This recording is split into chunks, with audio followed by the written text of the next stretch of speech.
走廊同後樓梯嘅 CCTV 記錄晒所有居民每日生活嘅私密動態。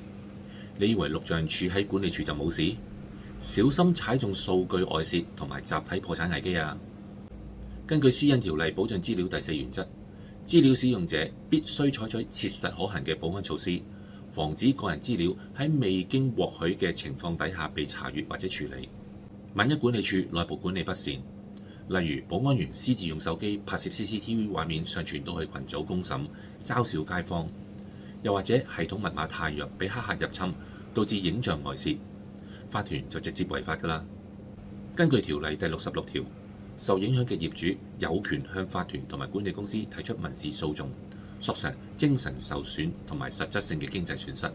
到時判落嚟嘅巨額賠償金同埋大律師費，係要全大廈無辜嘅業主按業權份數一齊集體孭債㗎。想保護你最寶貴嘅資產，唔想被失職嘅法團牽連，即刻點擊下面連結睇我嘅完整影片啦！